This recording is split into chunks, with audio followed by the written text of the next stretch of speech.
ഭ്രാന്തൻ കാശി അവൻ്റെ ഡോക്ടർ പിണ്ണ part 24. Writer Karthu. Editing and presentation Karthu. Kashi കയ്യിലെ ഗ്ലാസ് ടേബിളിലേക്ക് വെച്ച് അവളുടെ തലയിൽ തലോടിക്കൊണ്ടിരുന്നു. അവനും എന്ത് പറഞ്ഞവളെ സമാധാനിപ്പിക്കണമെന്ന് അറിയുന്നില്ലായിരുന്നു. കാശി, നിന്റെ ഫോൺ താ. അവൾ പെട്ടെന്ന് അവനിൽ നിന്ന് അകന്നു മാറി. കണ്ണും മുഖവും കൈകൊണ്ട് തുടച്ചു. കാശി പോക്കറ്റിലെ ഫോൺ എടുത്ത് അവൾക്ക് നേരെ നീട്ടി.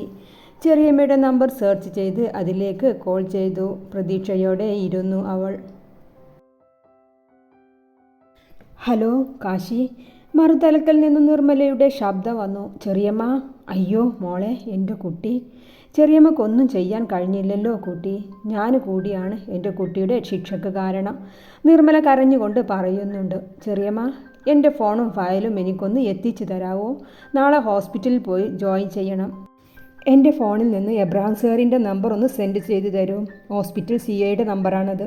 ശരി മോളെ, ചെറിയച്ഛൻ രാത്രിക്കുള്ളിൽ എത്തിക്കും ട്ടോ. എൻ്റെ കുഞ്ഞ് വിഷമിക്കാതെ, എല്ലാം ശരിയാകും ഒരിക്കൽ. ചെറിയമ്മയുടെ വാക്ക് കേട്ടതും ദുർഗയുടെ ചുണ്ടിലൊരു പുച്ഛം നിറഞ്ഞു നിന്നു. എല്ലാം നഷ്ടപ്പെട്ടവളെ പോലെ കാശിയുടെ ഫോൺ ടേബിളിലേക്ക് വെച്ച് ബെഡിലേക്ക് ഇരുന്നു അവൾ. കാശി നീട്ടിയ വെള്ളം അവൾ അല്പം കുടിച്ച് ആ കട്ടിലിൽ ചുരുണ്ടുകൂടി കിടന്നു, അവനെ ഒന്ന് നോക്കുക പോലും ചെയ്യാതെ. അവൻ അല്പനേരം അവളെ നോക്കി നിന്നു. റൂമിന് പുറത്തേക്ക് നടന്നു. ദുർഗ അന്ന് ഒന്നും കഴിക്കാതെയാണ് ഉറങ്ങിയത്. കാശിയും സുനന്ദയും ഒരുപാട് നിർബന്ധിച്ചു. ആ നിമിഷം ദുർഗയ്ക്ക് എല്ലാവരോടും ദേഷ്യമാണ് തോന്നിയത്. അവൾ മൗനത്തിൽ തന്നെ തുടർന്നു. അവസാനം ഇരുവരും ഒന്നും മിണ്ടാതെ റൂമിന് പുറത്തേക്ക് പോയി. രാവിലെ 6 മണിക്ക് ഉണർന്ന് ദുർഗ കണ്ടു ടേബിളിരിക്കുന്ന തൻ്റെ ബാഗും താഴെയായുള്ള ഒരു ട്രോളി ബാഗുമുണ്ട്. അവൾ വേഗം എഴുന്നേറ്റ് തൻ്റെ ഫയലെല്ലാം നോക്കി റെഡിയാക്കി വെച്ചു. ഫോൺ ചാർജിലിട്ടു. മാറാനുള്ള ഡ്രസ്സുമായി ബാത്റൂമിലേക്ക് കയറി. കുളിച്ചിറങ്ങിയപ്പോൾ കണ്ടു കോഫിയുമായി തൻ്റെ ബെഡിലിരിക്കുന്ന കാശിയെ. അവൾക്കെന്തോ അവനോട് ദേഷ്യമാണ് തോന്നിയത്. അവനെ ഒന്ന് നോക്കുക കൂടി ചെയ്യാതെ കണ്ണാടിക്ക് മുന്നിൽ പോയി നിന്നു. മുടിയിലെ തോർത്ത് അഴിച്ചു മുടി നിവർത്തിയിട്ടു. ദുർഗെ. കാശി അവളെ വിളിച്ച് അടുത്തേക്ക് ചെന്നു. ഇതാ ഈ കോഫി കുടിക്ക്. ഇന്നലെ രാത്രി ഒന്നും കഴിച്ചില്ലല്ലോ. നാളെ ബ്രേക്ക്ഫാസ്റ്റ് റെഡിയാക്കിയിട്ടുണ്ട്. എനിക്ക് വേണ്ട കാശി, ഞാൻ പുറത്തു നിന്ന് കഴിച്ചോളാം. ഇന്ന് ഹോസ്പിറ്റലിൽ ജോയിൻ ചെയ്യണം. ദുർഗെ, നീ എന്തിനാണ് ഇങ്ങനെ വാശി കാണിക്കുന്നത്?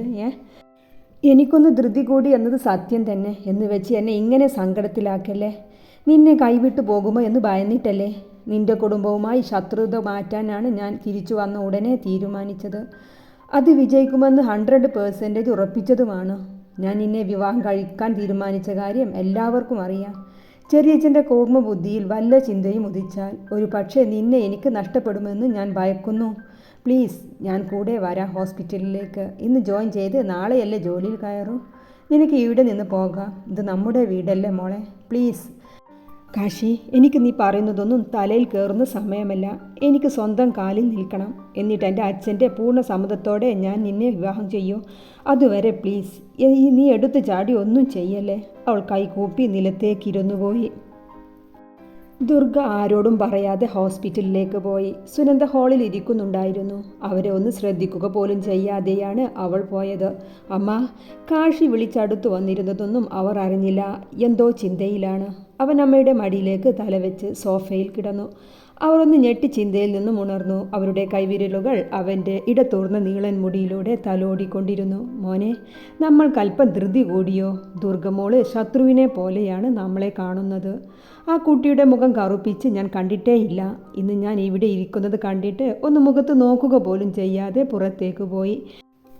വേണ്ടായിരുന്നു എന്ന് എനിക്കും തോന്നുന്നു പോകുന്നുണ്ട് അമ്മ. പക്ഷേ ചെറിയച്ഛൻ്റെ കൗശലത്തിൽ വല്ല പണിയും ഒപ്പിച്ചാലോ എന്ന് കരുതിയാണ് ഞാൻ.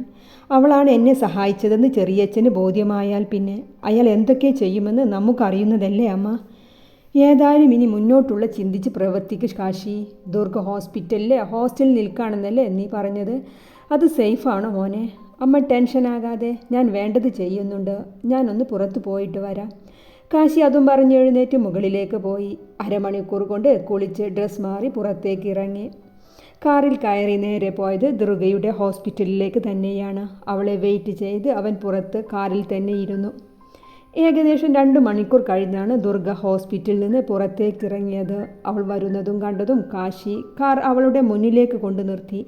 ദുർഗ ഡ്രൈവർ സീറ്റിലേക്ക് ഇരിക്കുന്നവനെ ഒന്ന് നോക്കി മുന്നോട്ട് നടന്നു. കാശി സ്ലോവിൽ അവളുടെ പിറകെ കാർ വിട്ടു. ഹോസ്പിറ്റൽ കോമ്പൗണ്ടിൽ നിന്ന് ഇറങ്ങിയതും അവൻ കാർ ഒരു സൈഡിലായി നിർത്തി അവൾക്കരികിലേക്ക് നടന്നു. ദുർഗെ, വരൂ, നിന്നെയും കാത്ത് ഞാൻ എത്ര നേരം കാറിൽ ഇരുന്നെന്നറിയുമോ? കാറിൽ കയറ്, അവൻ അവർക്ക് പിറകെ നടന്നുകൊണ്ട് പറയുകയാണ്. അവൾ ഒരക്ഷരം മിണ്ടാതെ മുന്നോട്ട് നടന്നു. പ്ലീസ് ദുർഗെ, എന്നെ ഇങ്ങനെ അവോയ്ഡ് ചെയ്യല്ലേ, വാ, കാറിൽ കയറൂ. ദുർഗ നടത്തം നിർത്തി അവന് നേരെ തിരിഞ്ഞു നിന്നു. നോക്ക് കാശി, എൻ്റെ പിറകെ ഇങ്ങനെ നടക്കല്ലേ, നിന്റെ നിഴൽ പോലും എൻ്റെ മേൽ പതിക്കുന്നത് അച്ഛന് ഇഷ്ടമല്ല. അവളുടെ ഓരോ വാക്കുകളും അവൻ്റെ ഹൃദയം കീറി മുറിക്കുന്ന വേദന ഉണ്ടാക്കുന്നുണ്ട്. കാശി, എന്നെ എൻ്റെ വഴിക്ക് വിടൂ. എന്തിനാണ് എൻ്റെ പിറകെ എപ്പോഴും വരുന്നത്? നിൻ്റെ സെക്യൂരിറ്റിക്ക് വേണ്ടി. എൻ്റെ ശത്രു ഇപ്പോൾ നിൻ്റെയും കൂടിയാണ്. നിനക്ക് എന്തെങ്കിലും പറ്റിയാൽ പിന്നെ ഈ കാശിനാഥ് എന്തിന് ജീവിക്കണം? ദുർഗയ്ക്ക് അവൻ്റെ വാക്കുകളൊന്നും ചെവിൽ കയറുന്നില്ല. ഇനിയുള്ള ആകെ ചിന്ത അച്ഛൻ്റെ അടുത്തെത്തണം, ആ വെറുപ്പ് മാറ്റിയെടുക്കണം, അത് മാത്രമേയുള്ളൂ. അവൾ റോഡിലൂടെ വരുന്ന ഓട്ടോക്ക് കൈ കാണിച്ചു നിർത്തി. അവനെ ഒന്ന് നോക്കുക പോലും ചെയ്യാതെ അതിലേക്ക് കയറിപ്പോയി. കാശി നിർവികാരത്തോടെ അവൾ പോകുന്നതും നോക്കി നിന്നു. കാശി വീട്ടിലെത്തി നേരെ തൻ്റെ റൂമിലേക്ക് കയറിപ്പോയി. മകൻ്റെ മുഖത്തെ വിഷാദഭാവം ഏത് അമ്മയെപ്പോലെ ആ അമ്മയുടെ ഹൃദയത്തിലും വേദന നിറച്ചു. അവൻക്കുള്ള ചായയുമെടുത്ത് സുനന്ദ കാശിയുടെ റൂമിലേക്ക് കയറി. കാശി വന്ന ഡ്രസ്സ് പോലും ചേഞ്ച് ചെയ്യാതെ അങ്ങനെ ബെഡിൽ കിടക്കുന്നിരുന്നു. വലത് കൈ കണ്ണിൻ്റെ മുകളിലായി വെച്ചിട്ടുണ്ട്. സുനന്ദ മെല്ലെ ചാരിയിട്ട വാതിൽ തുറന്ന് അകത്തേക്ക് കയറി. അമ്മ വരുന്നത് കണ്ടതും കാശി എഴുന്നേറ്റിരുന്നു. അവൻ്റെ കണ്ണുകൾ കലങ്ങിയിരുന്നു. സുനന്ദ കയ്യിലുള്ള ചായക്കപ്പ് അവന് നേർക്ക് നീട്ടി. കാശി എഴുന്നേറ്റ് കപ്പ് വാങ്ങി കുഷ്യനിലേക്കിരുന്നു. സുനന്ദ അവൻ്റെ അടുത്തായിരുന്നു. ഈ സമയമാണ് അവൻ്റെ ഫോണിലേക്ക് കോൾ വരുന്നത്. സുനന്ദ സൈഡ് ടേബിളിൽ നിന്ന് അവൻ്റെ ഫോൺ എടുത്ത് കാശിക്ക് നൽകി. ഗോവിന്ദേട്ടനാണമ്മ, കാശി പറഞ്ഞുകൊണ്ട് ഫോൺ ചെവിയിലേക്ക് വെച്ചു. അപ്പുറത്തു നിന്ന് കേട്ട വാർത്തയിൽ അവൻ ഞെട്ടിപ്പോയി. വേഗം എഴുന്നേറ്റ് TV ഓൺ ചെയ്തു. ഡോക്ടർ നാസറിൻ്റെ ആക്സിഡൻറ്റ് വാർത്തയിൽ നിറഞ്ഞു നിന്നിരുന്നു. അമ്മ, ചെറിയച്ഛൻ വീണ്ടും പണി തുടങ്ങിയിട്ടുണ്ട്. ഈ ആക്സിഡൻറ്റിലെ കറുത്ത കൈകൾ ചെറിയച്ഛൻ്റേത് തന്നെയാണ്.